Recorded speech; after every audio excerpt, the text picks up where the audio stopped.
Every time I walk out my back door and I see this spot, I envision a fruit orchard. Maybe a couple of cherry trees, maybe a plum tree, perhaps some flowers. It is an ideal spot for fruit trees. It's close to my greenhouse, it's close to the chicken coop, and just steps away from my back door.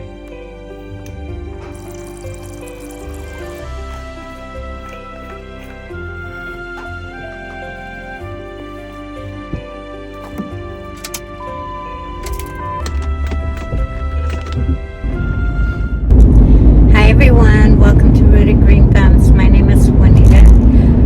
Today I am planting two cherry trees called Romeo and Juliet, and I'm also planting a Domestica European Mount Royal plum tree. And one of the primary things that's great about these fruit trees is that all three of them are self-pollinating, meaning that they don't need an extra partner of the same variety to bear fruit. Also, all three of them are semi-dwarfs, meaning that they will only get a certain height. Now, it depends on what internet you're looking at and what nursery you're buying your fruit trees from. And this goes also with plants, because when I purchase a plant and the tag says a certain size, and then you go check on another nursery, more times than not, that size can vary. So take what size these are with a grain of salt. But if you're looking for semi-dwarf fruit trees, or creating a privacy screen, or just wanting something in a small space that you can benefit from the fruit, this may be a great video for you to watch. And so I am heading to the nursery right now to go find some complementary plants that will benefit not only the tree's fruit production, but it will also bring in the beneficial bugs that will bring more of a yield of fruit, and also that will also benefit the soil. I'm also looking for plants that will deter rabbits and deer and insects and bugs that are detrimental to fruit trees. Now, what I'm looking for that's going to be very beneficial to the soil is going to be comfrey. But I want more specifically a Russian comfrey. But if I find comfrey, I guess the trick to that would be just to make sure that you deadhead it before it actually goes into seed. The other thing that I'm looking for, which will be very beneficial to deter like rabbits and deer if you're living in that kind of community like I am, then plants like rosemary. Lemon balm is also good, and so I'm looking for that. I'm looking for lavender. I've got a ton of lavender really at home, but I want to look for more lavender because I don't really want to give up the lavender that I have, because I have plans for that one. But I'm looking for lavender, maybe some allium, millenniums, because that is in the garlic, onion family. So, that'll benefit the plants as well. Plus, it'll look really pretty, right? Maybe some flowering chives. Nasturtiums is really good, so I'm hoping that I can find that. But maybe if they have some strawberries left, then I'll try to find those too. But yeah, that's what I'm going to do. Is I'm going to go to the nursery right now. I will see you guys in the nursery because I need to concentrate on driving, but I kind of wanted to welcome you and share what's on for today, and we'll talk more about the trees when I get home.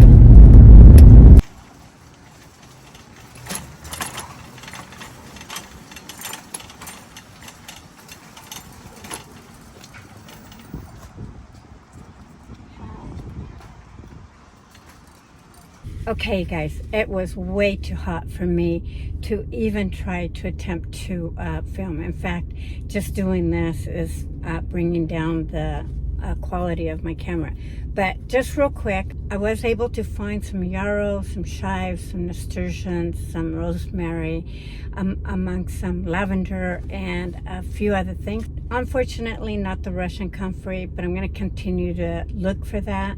So once I get home, I'll share all of these plants with you, but it's hot, and so I gotta go because I gotta turn on that air conditioning. So I will see you guys back in my home. Okay, you guys, it's the planting stages, but before I can plant anything, I need to walk you through with everything that I've done to prepare this far.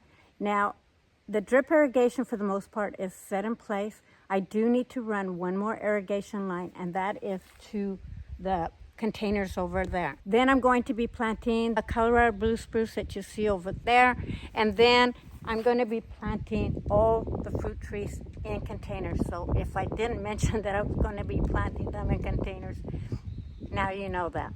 And the reason why I'm planting them in containers is because even though they're dwarf, I still want to compact that size even more by planting them in containers.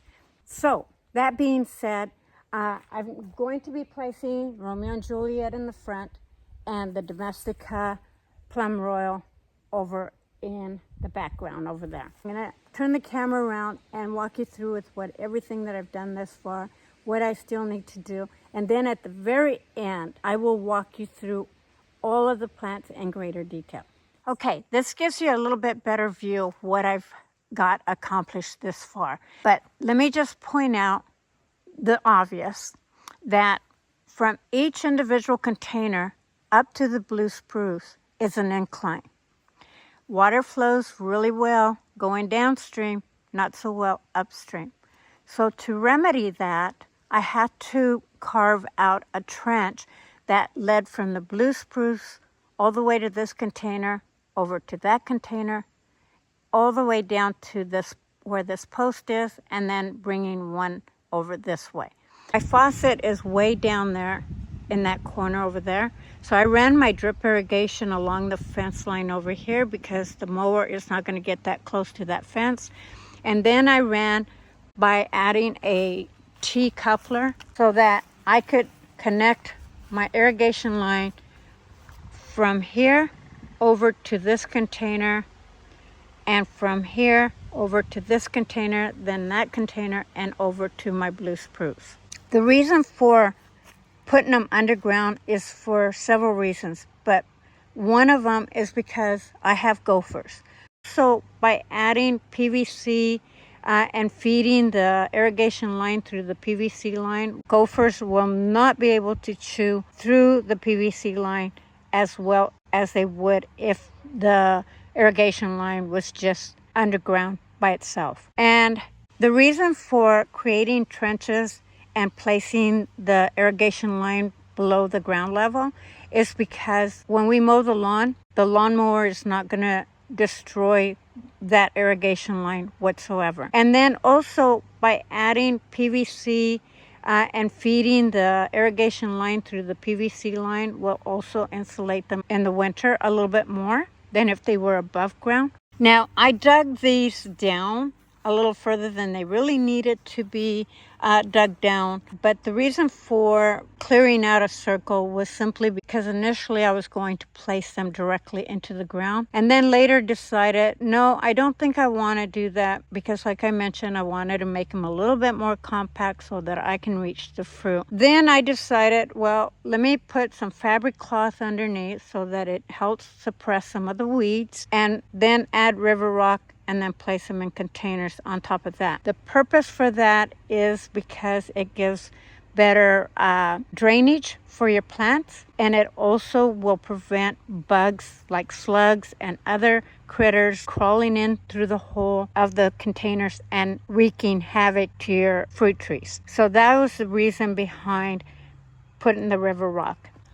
To the right of each one of these containers, I will be placing some flagstone, just because, like I mentioned, this is an upgrade, and therefore that side's going to be a little taller than this side. So to kind of even that out, I'm going to add some flagstone and pile them up to kind of even that out, make it look a little bit more decorative. I still need to run a line that goes from the irrigation line over here all the way to these containers so I can add drip there. If they were planted in the ground, they're going to find that water source through the root system. In this situation, they're going to rely on another water source. Now, eventually, these trees are going to break through the wood and plant themselves into the ground. This is just something that looks really beautiful and decorates your yard at the same time. And then what I'm going to be using for soil for these containers is I'm going to be using this Kellogg Organic Plus because it's proven to me that it is a pretty good potting mix. And I would recommend always go with organic. And so, yeah, if you guys have any questions, let me know. But that is essentially what I am doing. So now I'm going to go ahead and continue adding rock to each of these containers, placing the containers back on there and planting each of these trees, and we'll go from there. So one way that you can really support my channel is if you haven't already subscribed and got your notification button on so that you are notified every time I post. Please don't forget to subscribe and hit that notification button so you can follow along. And if you want to see more of this, please put it down in the comments below because there is a lot going on in this 5 acres. I won't be always doing fruit trees. This is the only time I'm going to be doing fruit trees. So be patient with me. You will see some flowers and some vegetable gardening. So lots to do. Okay, you guys, I'm going to get started. So now you can see how the PVC line goes into my container, which is going to be my irrigation hose. Now, the fabric cloth, if I didn't mention this before, is just to suppress the weeds from growing through the rocks. And I wanted to have enough clearance around it so that when the lawn is mowed, all the clippings didn't fall in and around my tree. So this will kind of help that as well. And yeah, so anyway, that's what that was created for. So now I'm going to go ahead and add more rock.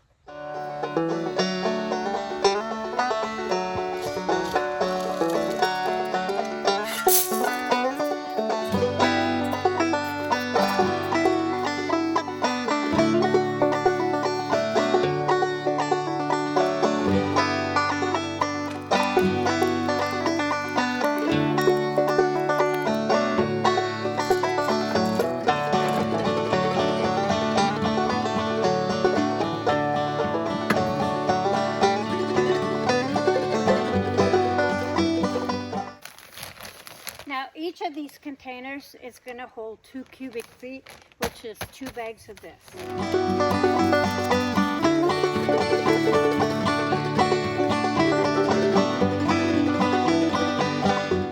So now that I've placed my tree in the container, I want to make sure that the soil level is going to be about 1 inch below the container, because in the Pacific Northwest we get a lot of rain. And I don't want water puddling and bringing my soil over the container. And the other thing is that when you plant your tree, you want to plant it where the soil is kind of in a cone shape going downward so that the water is not sitting around the trunk, but rather flowing away from the trunk of the tree. Because if it's one thing that will cause root rot, is water puddling around the tree trunk. The other thing is that you don't want to add your soil above the root ball, because anytime that you add soil around the trunk, you're more or less choking that tree. So you want to keep that airflow going into the roots, but keeping water flowing away from the root ball, if that makes sense.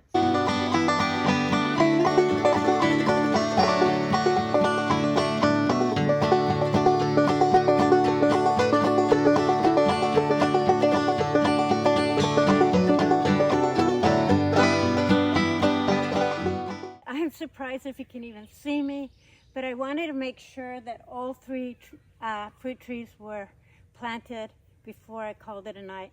I still need to plant all the plants and put some plants around these trees as well, and we'll see you tomorrow.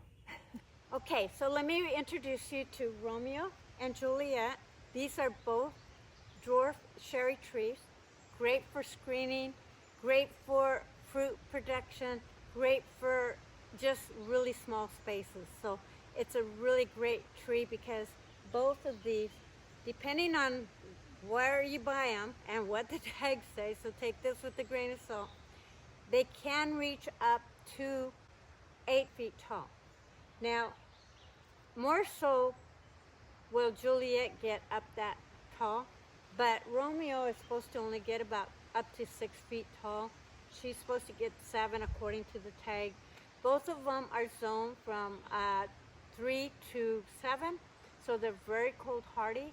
I think it's a minus 30 degrees, so they're very, very cold hardy. So if you live in a cold climate, they're perfect for you. I'm in a zone 8 up here. It does get chilly up here and it cools down in the evening, so it's perfect for cherry trees. And they're both self-pollinating. Now, they do yield 25 pounds per year of cherry, and they don't start producing until probably around the 3rd year. They could produce as early as 2 years after planting them, whether it's in a container or in the ground.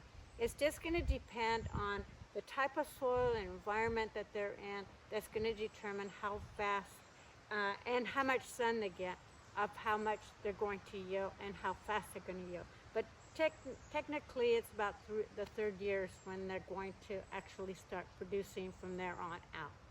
But the nice thing about placing Romeo and Juliet together is that even though they're self-pollinating, Romeo and Juliet benefit from each other because by putting them together, they'll cross-pollinate and they'll bring in even a larger yield of fruit.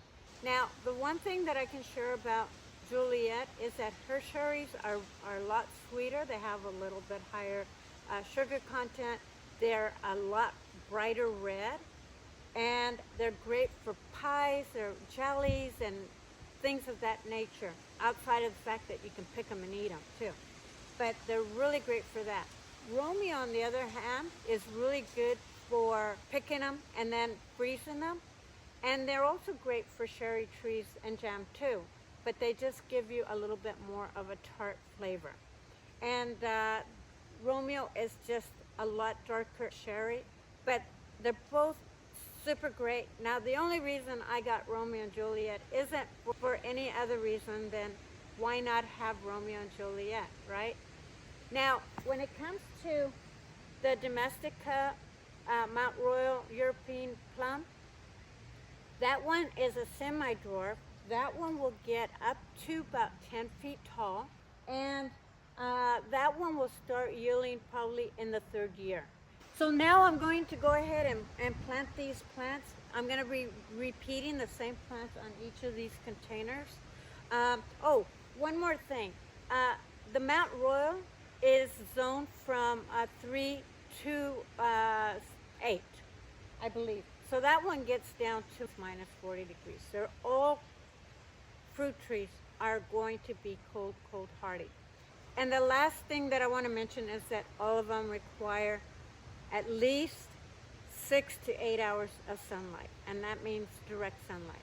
These will get morning sun, they get afternoon sun, they're all day sun really, and so these are going to be perfect. And so what I'm going to be planting is some chives. Chives are very good deterrent for like wasp flies, aphids, any kind of bad bugs that will attack your fruit trees. These are really great beneficial, plus they're all edible. They smell like onions and they will deter rabbits and deer as well from eating on your plants, on your fruit trees. I'm also going to be doing some creeping thyme, and I'm going to put the name on the screen here for you because this is pretty long. But this is just a woody creeping thyme, and creeping thyme brings good beneficial pollinators, does flower. However, what this does, it'll also help retain some of the moisture in your plants when you're experiencing really, really hot weather.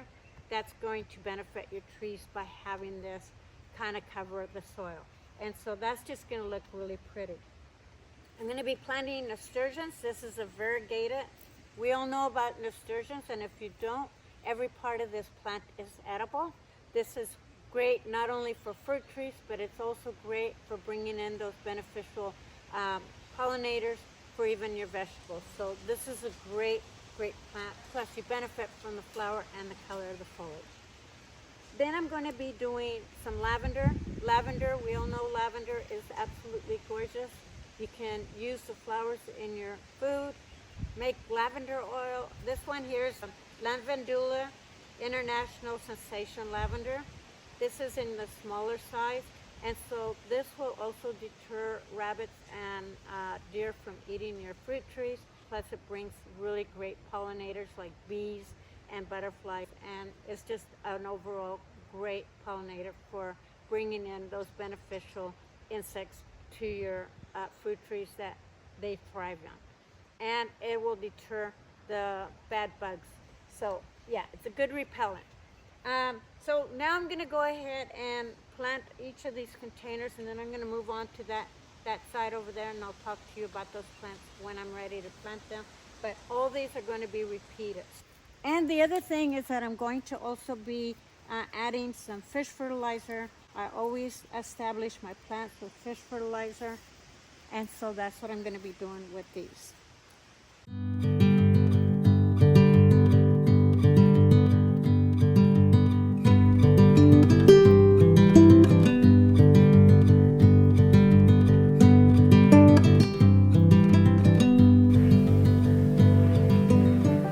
When planting Colorado blue spruce, they are no different than a Douglas fir tree. If you're familiar with Douglas fruit trees, they're the Christmas trees that you purchase out in Christmas. But if you plant one alive, it's no different than the Colorado blue spruce, where they want to have even moist in the soil, well drained, but not sitting in water. They do not like to feed in water. And also the other thing about Colorado blue spruce, as well as Douglas firs or any evergreen, is that you want to make sure that the soil is not around the stalk of the tree, but rather just plant it right above the soil level and taper it down, just the same that I did with cherry trees. So that's just my tip for planting trees.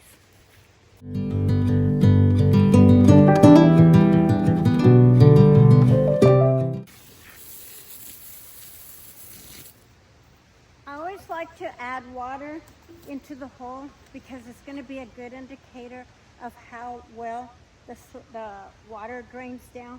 This is not even raising the water level up, so it's got really good drainage, a big plus.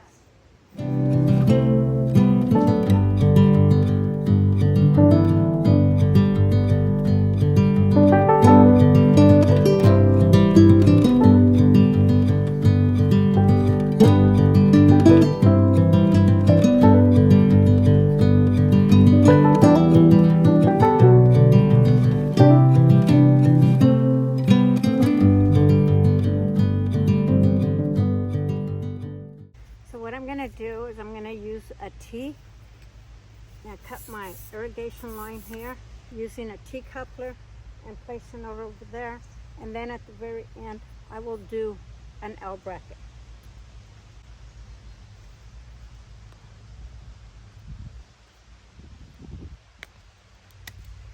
Now to get this hose, this irrigation hose, into this coupler, you actually need hot water.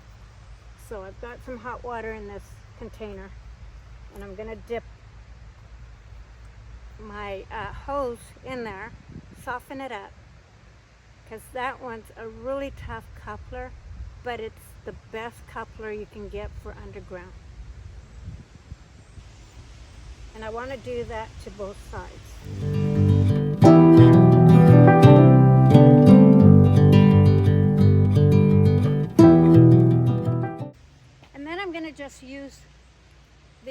U-shaped fabric holders to hold down my pipe.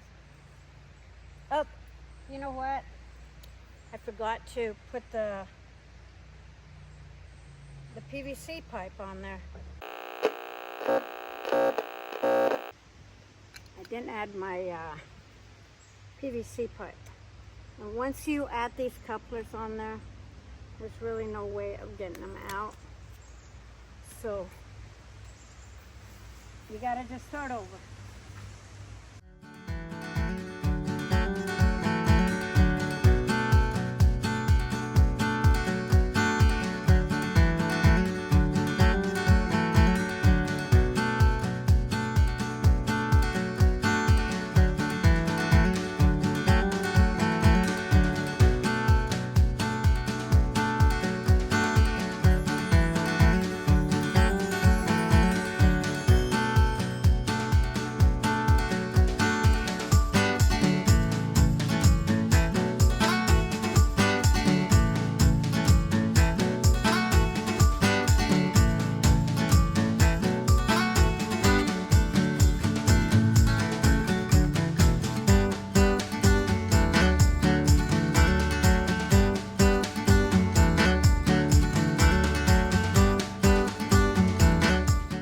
This is a barrage, which I wasn't able to find comfrey. I think I mentioned that earlier.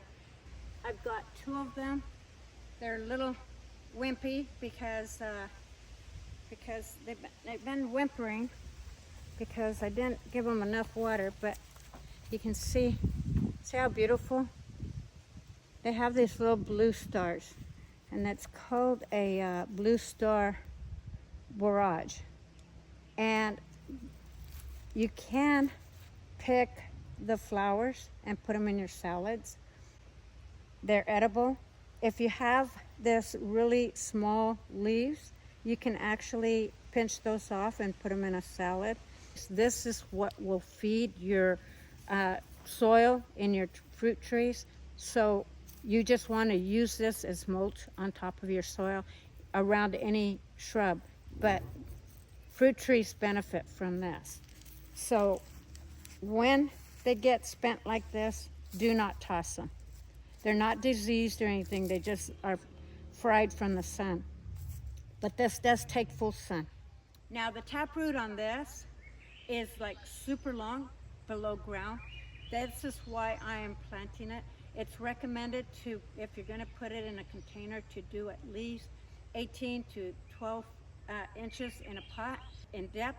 But if it's planted in the ground, it will bring in all the magnesium and the calcium and all the nutrients from the ground. It pulls it up, and then it benefits the fruit trees from this digging into the ground. Because I have them in containers, then the leaves, like I mentioned, will benefit the fruit trees, and it will nourish the soil that they are in.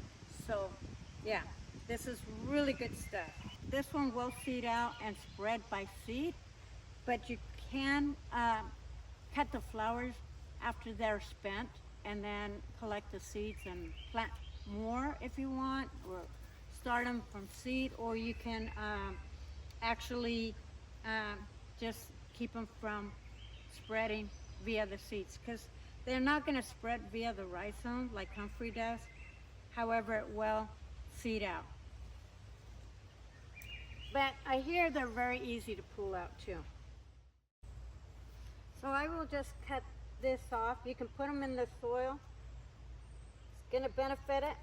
So you can just bury it with your soil, and it's going to do just perfectly fine. You could put them in a bucket and create a tea, like I mentioned, and then use it as fertilizer. But there's not enough leaves here. But this will grow about 3 feet tall, and about has a spread maybe about 4 feet wide. I could be wrong on that. I'll put it down on the screen for you. But it grows as a kind of a clump, but it will, again, spread by seed.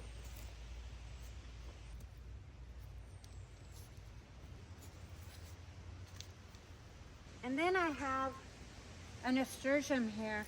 And this nasturtium here is actually a climbing nasturtium.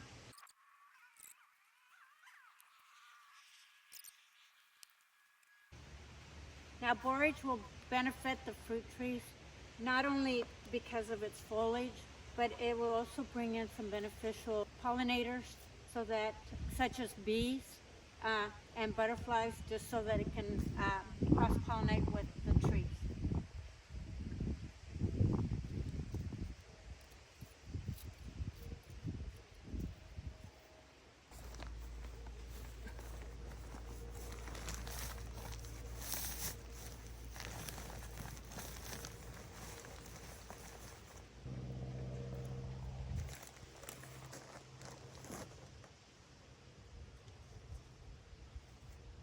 This one's gone a little wimpy on me, but it'll be just fine.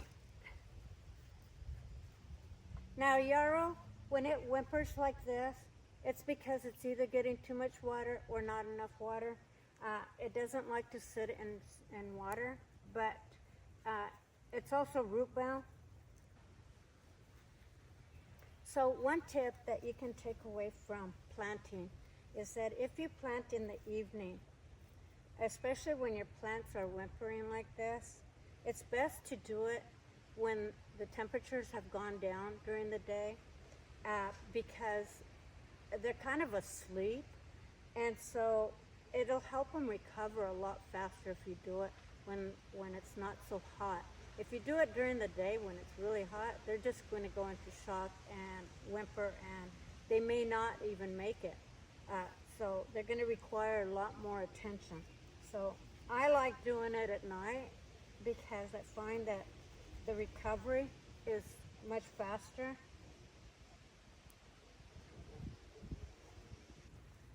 I think I'll just plant some lavender right with it.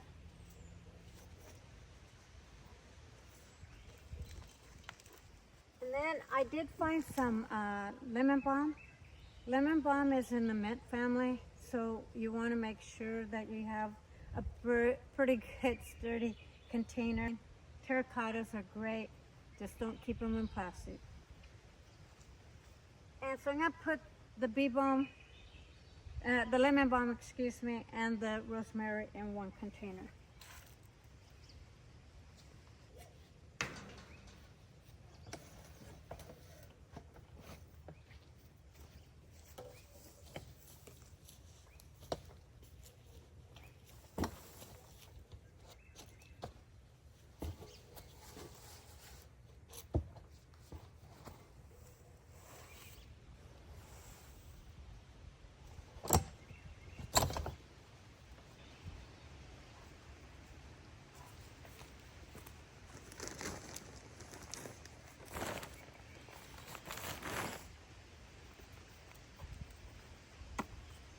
Now, lemon balm is really good, just like mint.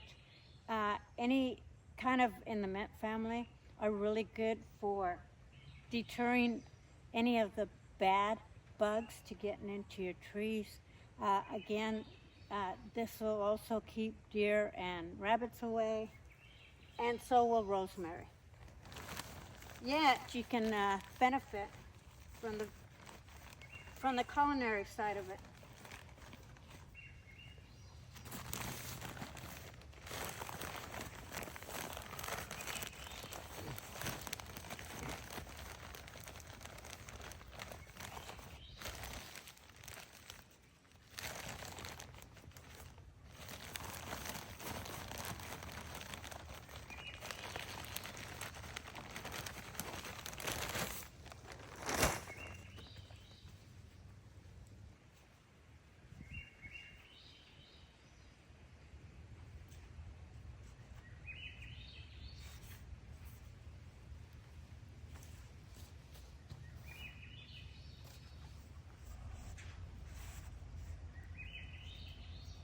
See, which one is this one?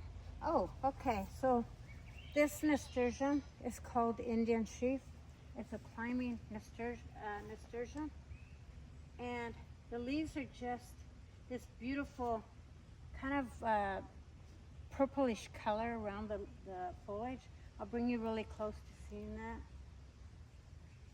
And this lemon balm is just what it is. Lemon balm. Melissa official.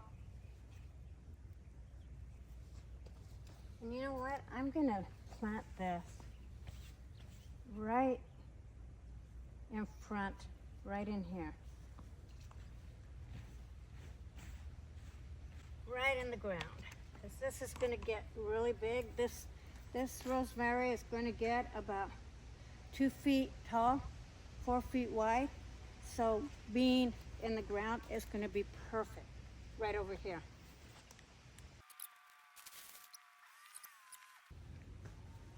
There, that's going to look pretty. Okay.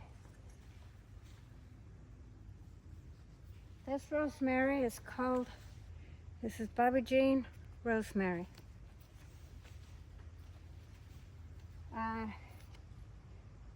It's zoned from 7 to 10. And if I didn't mention already, I think I did, I'm in zone 8.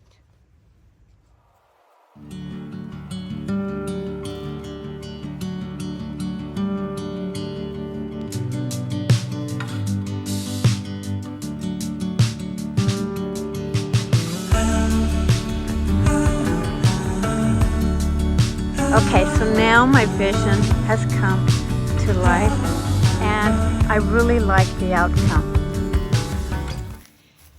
Okay, so if I was to do anything different on this whole project would be combining these 2 garden spots, because you can't get a lawnmower back there. So I really should have made that a lot larger, and I should have combined the 2 and maybe even made it into kind of a kidney shape to give it a little bit more character. Right now it kind of sits like 2 individual garden spots, but that whole area was kind of like an afterthought. I wasn't even intending to put rock on it. I just had a lot of rock in my trailer that was left that I needed to get rid of, and so that's how that manifested itself. But it looks okay. It just could have been done a little bit better. So maybe I'll bring you back in the fall and I'll recreate that little garden spot and make it a lot larger and maybe plant some other plants, or I'll bring you back in the springtime. But right now it looks just fine. The other thing I wanted to touch up on is on some of the plants. For instance, creeping thyme. Creeping thyme, if you plant your fruit trees down in the ground and then you plant creeping thyme around it, it will help suppress the weeds. So it makes it for a really good companion plant because it doesn't compete for nutrients. In fact, it will draw water out and nutrients out of the ground so that it helps with the production of the fruit. And so it's really good for that. And you just want to keep it away from the trunk, but it will benefit your fruit trees tremendously. And then when it flowers, it will bring in the beneficial pollinators. Plus, because of its scent, it will keep clotting moth away from your fruit trees. And that is something that is really wonderful to know about creeping thyme. Plus, it looks beautiful. The other plant that I wanted to touch up on was borage, because although borage has probably about a 3-foot taproot, it really is considered an annual and not a perennial. Once the season is done, the plant will die down and then it will nourish the ground, or you can pick the foliage off and make it into a tincture like I mentioned, or just mulch it around your other plants in containers, and it'll work really well for nutrient in your containers around your fruit trees or around other plants.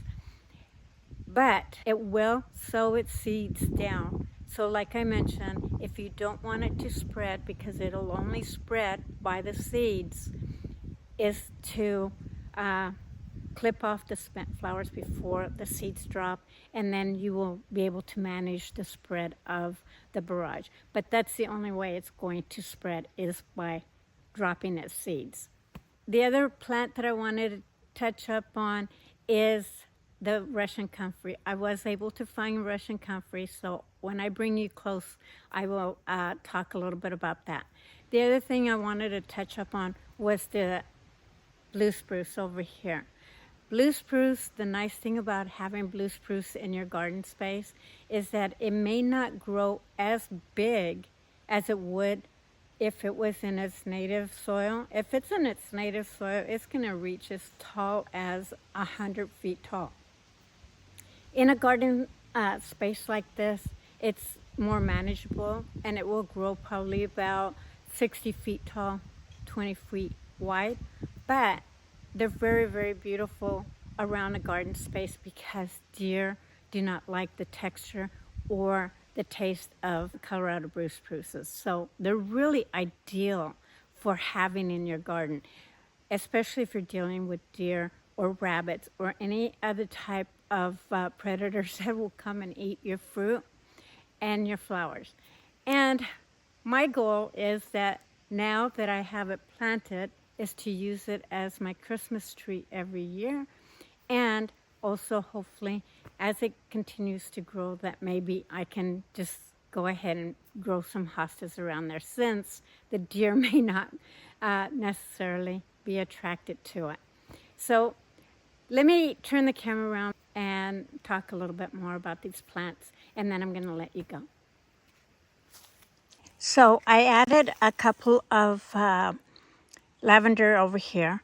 These ones are called fat spike lavender. They're very fragrant, and of course we all know about lavender. Lavender is really great for culinary purposes, and it's fragrant and it's just gorgeous, but it is also a deterrent for the non-beneficial bugs, and it's a deterrent to deer and rabbits, so that's a plus for the plants.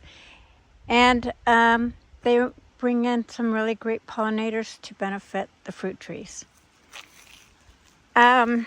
Everything seems to be doing wonderful. The barrage looks really great. Now you can see it in its full glory. And now you can see even how beautiful the flowers are. And if I didn't mention, I can't remember, if I didn't mention the flowers are edible, every part of this plant really is edible, in addition to being able to utilize the foliage once it's completely done and be able to use it for nutrition in your soil.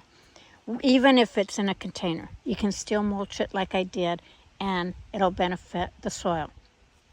The nasturtium over here is looking much better, and it is again a climber. It's called an Indian sheaf, and it will climb up this trellis, and it's already has some flowers on it.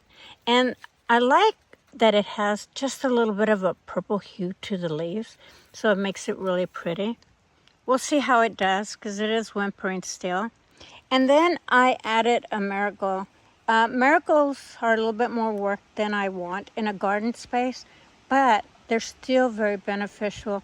As if you're a gardener, like a vegetable gardener, you already know about putting mums in your garden space, because they repel certain unbeneficial bugs, but they also bring beneficial bugs as well.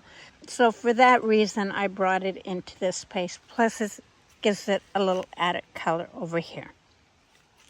The yarrow is doing much better. Actually, it even has new foliage, so it is responding really well to the transplant. And I also added creeping thyme, and yarrow is very beneficial to the garden space, especially fruit trees, because it repels the non-beneficial bugs, but it also brings in the beneficial bugs. So it's really good for that. I did find the Russian comfrey, and you can plant it as little as this in the ground, and it'll be really great. Now, Russian comfrey, if I didn't mention this already, it will not spread via the rhizome unless the root system is actually disrupted. Then it will kind of like divide itself, and then it will spread in that respect. But again, the seeds are sterile, and therefore it will not spread by seeds. But every part of that plant is a medicinal plant, and you can go watch some other videos on that because there's some great information on it. But this is very nutritional because it will draw out the water and the nutrients from the ground via the root, because the root tap is quite deep, and therefore it will bring out all the nutrients that will benefit your fruit trees. So I wanted to mention that because this is the one comfrey you would want in your garden, especially if you have a small space and you want something that looks really beautiful in your yard because of the flowers, but don't want to deal with the spreading of it, then this would be an ideal plant. So I have one there, and then I have one that I planted right here. And I did order these online, so they were divided by the root. So, and then I I found this little succulent that was already in the pot, so I just left it there. I don't know that that benefits anything, but there it is. Okay, the sun is kind of going down, but the other thing that I wanted to touch up on was just to show you the foliage on the nasturtiums, maybe talk a little bit about them, as well as show you the growth on all the fruit trees, and also what can attack them, as well as when to spray it. And then I'll let you go. So the other thing that I wanted to point out was just the fact that it's coming up with a lot of foliage here. Now, these spots on the leaves are from a swath fly. Swath flies will drop these bugs that look like a leech. They're really tiny, really dark. They really look like a baby slug. I mean, a very tiny, tiny slug. To me, they look like a leech. And they act like a leech, where they suck out all the nutrients. The nasturtium leaves look really pathetic right now. Hopefully it recovers. But I really like the leaf because it's variegated and it's just beautiful. Every leaf is just a little different. And this has already grown quite a bit of flowers, and it's got a bug in there. Oh my God, what kind of bug is that? Can you guys see that? I think it's a beneficial bug though.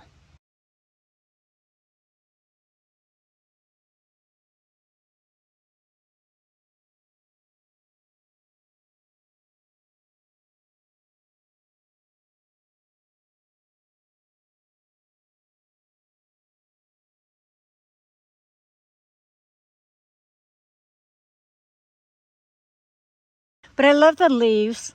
The leaf color is variegated and it's just beautiful. I really like it. Hopefully it'll recover.